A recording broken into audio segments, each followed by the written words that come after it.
O meu convidado desse programa da primeira sexta-feira do ano de 2024 é Ángel Domingues Chauvert, doutor em meteorologia e pesquisador do SEAGRE-SEMPA. E o tema da nossa entrevista será Análise Meteorológica da Safra 2023-24. Ángel, seja bem-vindo, tudo bem? Tudo bem, Divino, muito obrigado. Obrigado, agradeço novamente pelo convite. É um prazer sempre estar aqui com você. Muito obrigado. Nós batemos um papo aqui no passado, eu te perguntei de onde vinha esse nome tão diferente, e você explicou, mas com certeza tem muitas pessoas aqui que não viram aquela entrevista. Me conta qual a sua origem.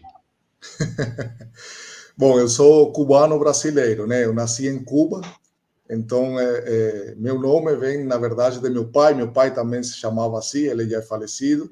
E o avô de meu pai também tinha esse nome. Então, ele é um nome da cultura espanhola, né? Muito famoso na cultura espanhola. E é de família. Então, é por isso que esse nome é um pouco diferente aqui para o Brasil, né? Você já está há quanto tempo aqui no Brasil? 10 anos já. Faz 10 anos que eu moro aqui, vim estudar e fiquei. E você hoje é professor também, além de pesquisador? Ainda não, ainda não. Sou Ainda só não? pesquisador, sou pesquisador. Uhum. Já de E aula, você né, como parte da Uhum. pós-graduação, mas não Certo. oficialmente, não sou professor oficialmente. Uhum. E a sua área de atuação é a meteorologia. Exatamente. Meteorologia e dedicado especificamente à modelagem numérica, previsão numérica do tempo e climatologia agora recentemente. Qual é o nível de acerto das previsões que você chega a fazer? Olha, é uma pergunta muito difícil, viu? Isso depende bastante da região, né? Tem áreas ali que É. são mais fáceis de fazer uma previsão acurada, né? Precisa, principalmente as áreas tropicais, que existe o princípio da persistência, onde a previsão que é Hum. feita para hoje é muito parecido ao que vai ser observado amanhã. Quando você entra em áreas subtropicais, né? Latitudes médias, é difícil ter uma previsão totalmente, né? Precisa, mas com os novos modelos de previsão numérica de tempo, essa assertividade tem ido aumentando gradualmente, só que nos últimos anos, com essa questão, né, do aquecimento global, das mudanças climáticas, ha diminuído um pouco a previsibilidade, né? Existe toda uma mudança, uma quebra de padrão que tem que ser inserida nesses modelos para continuar melhorando continuamente a previsão, né? De vez em quando o produtor rural não fica bravo com você, não. Ô, É, Ángel, você falou que ia chover, não choveu. às vezes não é um problema nem da própria previsão, é de como essa informação é levada aos diferentes usuários, né? Às vezes é Ah, difícil fazer entender que, que existem variáveis meteorológicas que são um pouco mais homogêneas, você consegue prever para uma grande região um valor que não vai ser muito diferente, mas existem variáveis, como é o caso da precipitação, que ela é muito heterogênea. Então, você pode ter, isso é muito comum as pessoas falarem, né? Pode estar chovendo em um bairro e no bairro do lado não ter um milímetro de precipitação. Isso já provoca ali um ruído, né? Na hora de que vai fazer a análise subjetiva da previsão. É muito difícil fazer levar essa informação para os diferentes usuários. Mas sim, já muitas pessoas sempre perguntam, né? Ah, mas vai chover, não vai chover? A previsão foi de chuva, não teve chuva? É complicado. O meteorologista sofre nesse sentido. eu imagino, eu imagino. Daqui a pouquinho eu quero falar com você a respeito dessas precipitações que acontecem pontuais, né? Mas antes disso, eu me lembro que quando eu era menino, era muito comum as pessoas fazerem procissão para chover. Então, carregavam pedras na cabeça. Eu lembro que tinha uma cruz que ficava num ponto mais alto da cidade, e saía aquele monte de gente fazendo rezas, fazendo orações, e levavam pedras e colocavam no pé da cruz para ver se chovia, porque a produção estava pequena e tal. Ou seja, esse já é um problema antigo, mas eu ouço muita gente falar assim, nossa, eu nunca vi acontecer o que está acontecendo agora. Eu te pergunto, as pessoas têm memória curta ou realmente nunca aconteceu do jeito que está acontecendo agora? É um pouquinho das duas coisas. É um pouquinho das duas coisas, porque realmente eventos severos, eventos extremos, como é o caso da falta de precipitação, sempre aconteceram, né? Não é uma situação atípica agora. O que é atípico é a frequência, né? A intensidade com que esses fenômenos têm acontecido nos últimos anos, cada vez mais frequentes. Mas, por exemplo, se vemos no caso do Brasil, a falta de chuva na região norte, nordeste, que também pode se manifestar na região centro-oeste, ela está associada, na maior parte das vezes, com eventos de teleconexão, como é o caso do evento El Niño, né? El Niño não é um evento de agora, El Niño acontece, é um evento climático normal, né? Uma oscilação meteorológica climática normal, que acontece a cada certa quantidade de anos, e isso pode... Teve um evento del Niño muito intenso, por exemplo, na década de 80, no começo da década de 80, né? Então, esses eventos, cada vez que acontecem, provocam anomalias nessas variáveis meteorológicas, e isso faz com que a pessoa ache, dependendo da sua intensidade, de que aquele ano, né, é atípico, que nunca antes aconteceu algo semelhante, porque existe a questão da memória curta, né? Você vive, você lembra daquilo que está vivendo, posteriormente chega um período de bonança, né, de precipitação boa, de temperatura favorável, e você esquece o momento ruim. Mas, na verdade, esses eventos severos de manifestações negativas para essas variáveis sempre aconteceram. O que tem acontecido nos últimos anos é um aumento da intensidade e frequência com que esses eventos extremos vêm se manifestando, não só no Brasil, né, também em todo o mundo.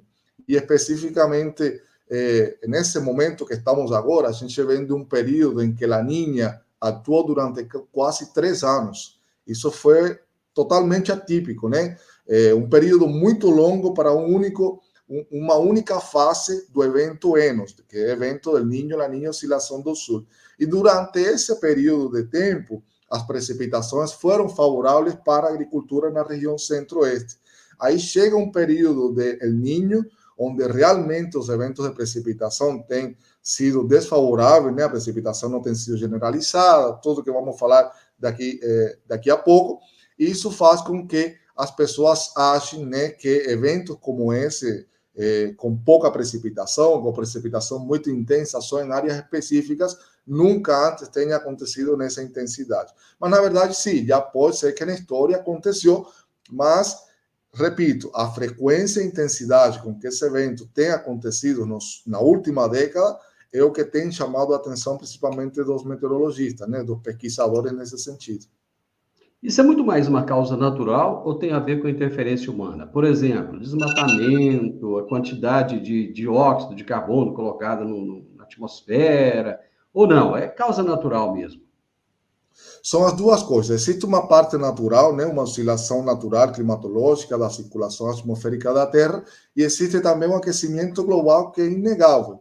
Quando você tem uma atmosfera mais quente, uma troca de calor mais intensa também com a superfície do mar, você muda todo o que é esperado em relação a padrão atmosférico, em relação a como esses fenômenos que são naturais podem impactar realmente as condições meteorológicas em cada região.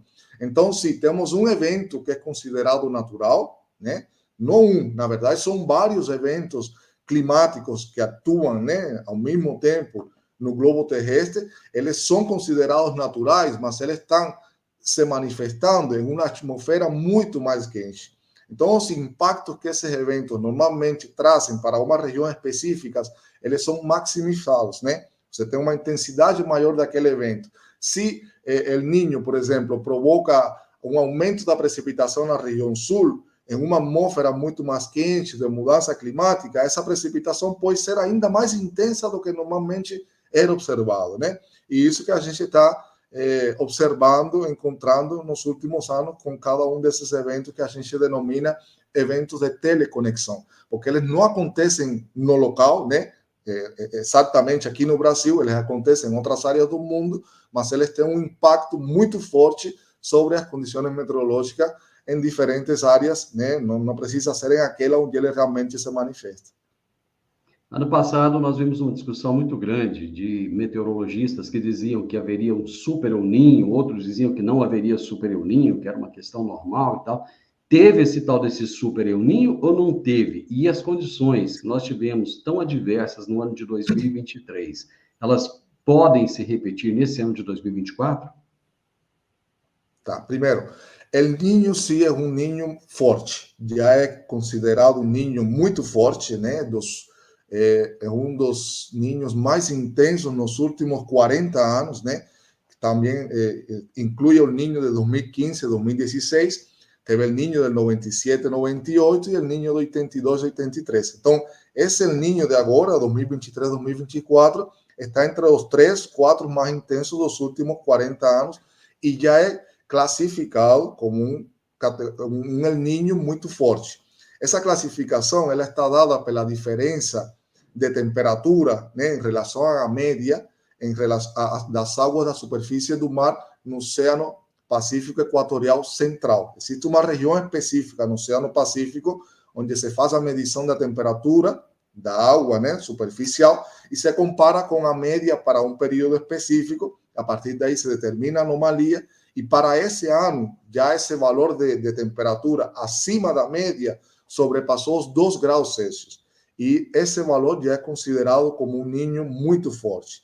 Só que, aqui eu queria explicar algo que é muito importante.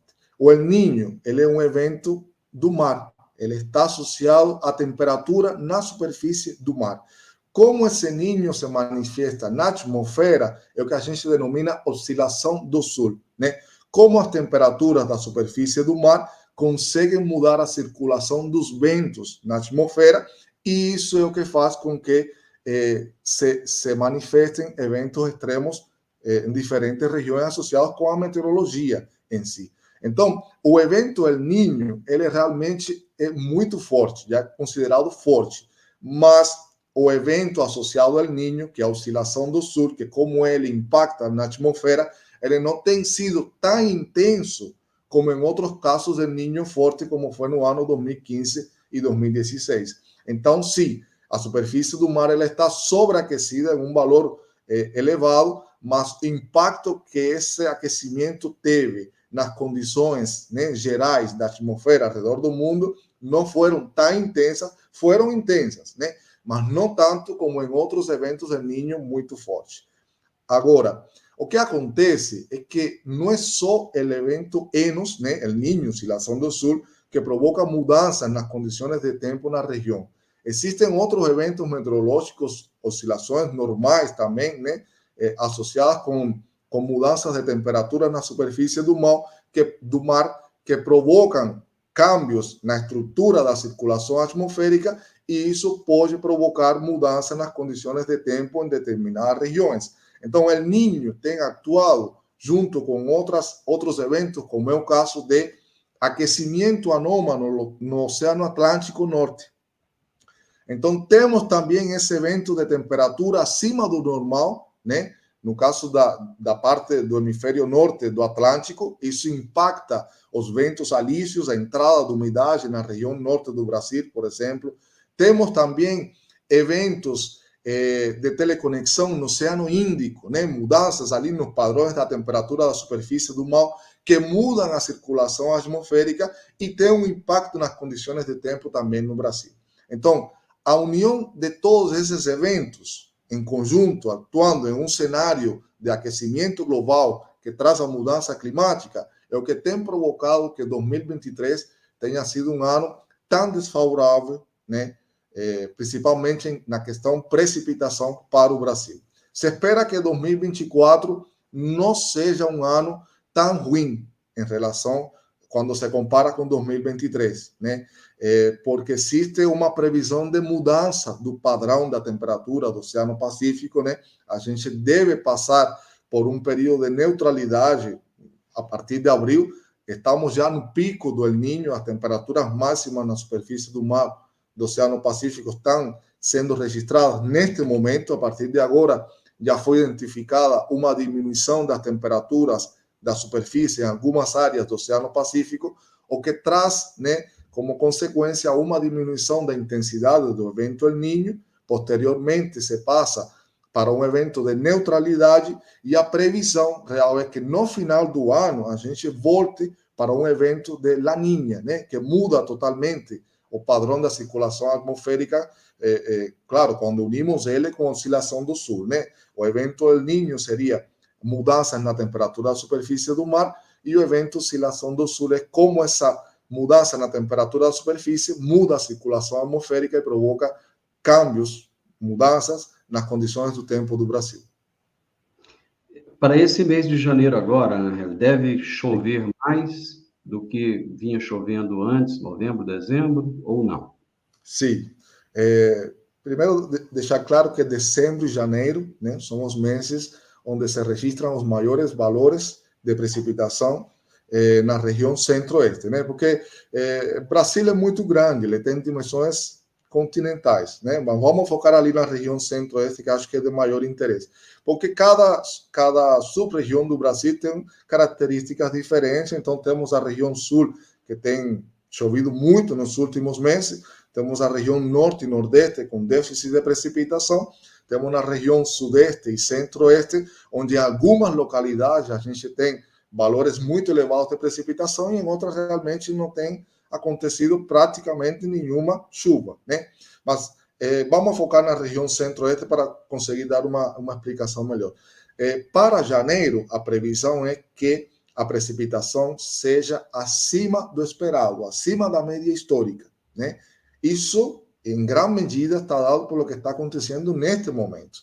Temos o primeiro evento de secas, de zona de convergência do Atlântico Sul, né?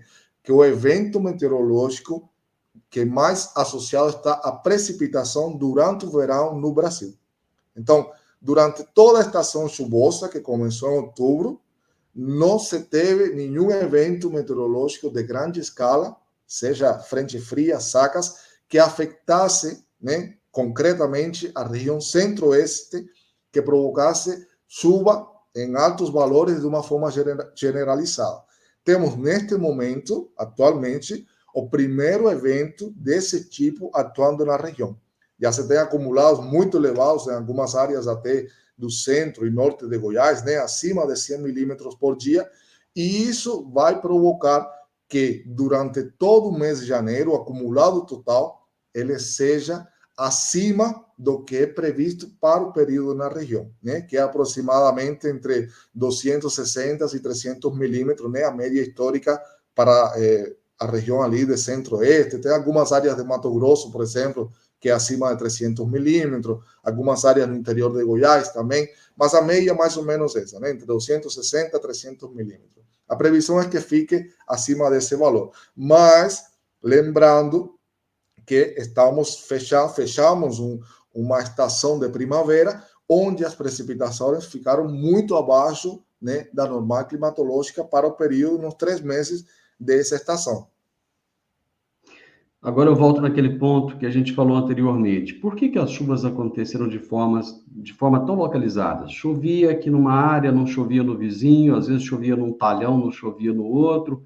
Isso é um padrão que deve continuar a acontecer ou não? As chuvas devem ficar mais generalizadas? Essa chuva a gente chama de chuva convectiva, né? Ela tem características de verão. Essas chuvas convectivas, elas estão associadas a que a gente chama núcleos de tempestade, né? São células, conjuntos de nuvens que se formam em áreas específicas a partir das condições específicas de calor e de alta umidade, e elas podem ter associado altos valores de precipitação. Só que elas não abrangem áreas muito grandes, né? Elas normalmente acontecem em áreas muito específicas, e isso é o que tem sido observado nos últimos meses, mas mesmo assim em menor intensidade. A causa dessa situação, ela sim está associada a eventos de teleconexão, como é o caso do El Niño, né? O próprio evento El Niño e a oscilação do sul, ele impede com que eventos meteorológicos de grande tamanho, como é o caso das frentes frias e das zonas de convergência do Atlântico Sul, as secas, impede que eles avancem pelo centro-oeste. E são esses eventos que têm associado chuva generalizada.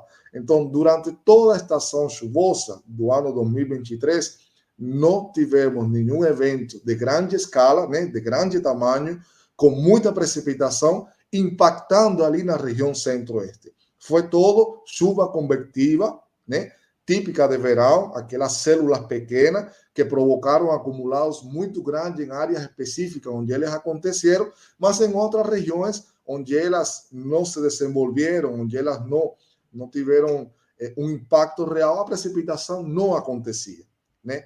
Então, é por isso que durante os meses de setembro, outubro, novembro e até dezembro, que acho que foi dos piores meses nesse período, porque é um mês onde se espera que a precipitação seja muito intensa, isso realmente não aconteceu.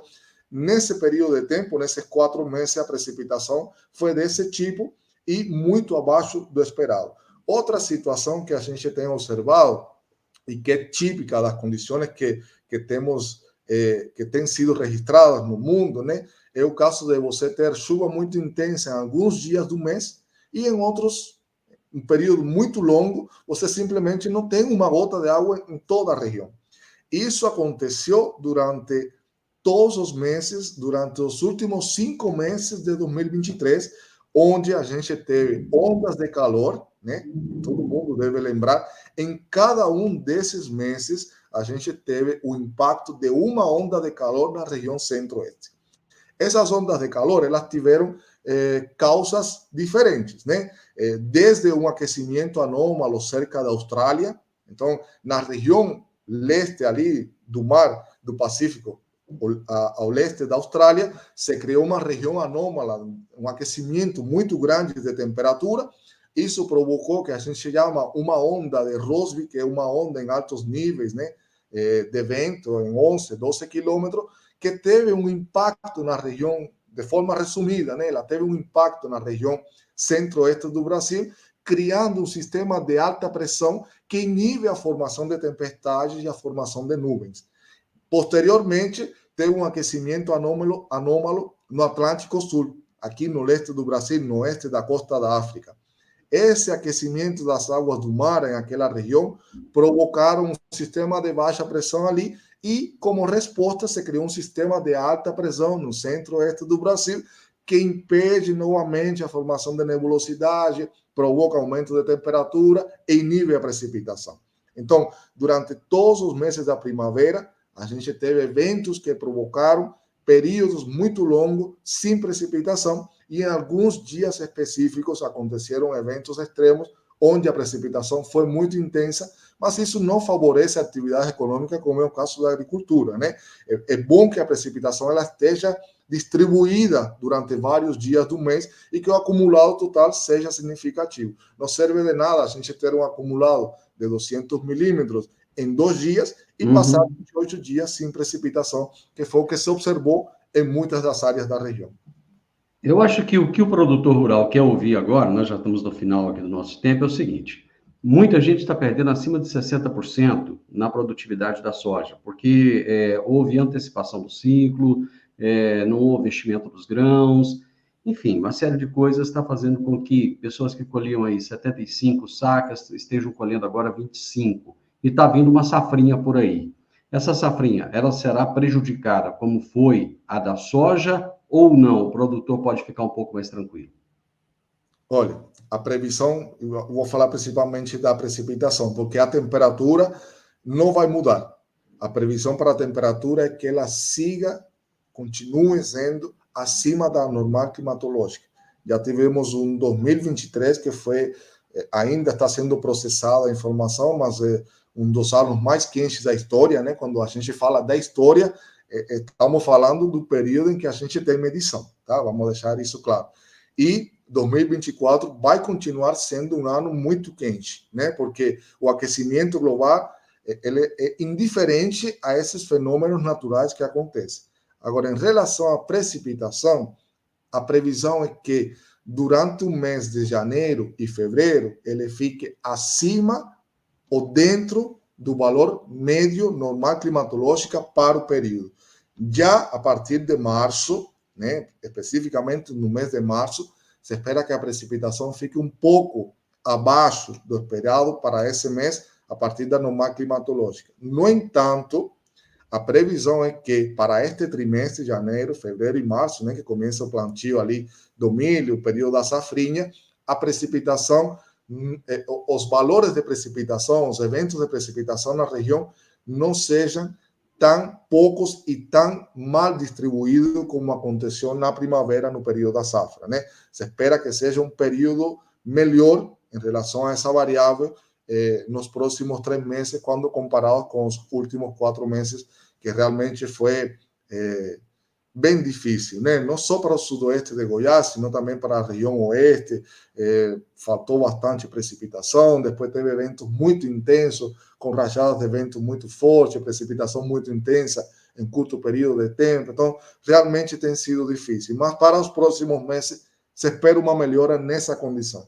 Não é que vai ser totalmente bom, né? Não é que vamos voltar para uma normalidade, né? Para uma precipitação bem distribuída, com valores acumulados significativos de precipitação. Não, não é isso, né? É que vai melhorar em relação ao que foi observado anteriormente. Vamos ter mais precipitação, abrangendo áreas maiores e distribuídas de uma melhor forma, né? Em todos os dias do mês.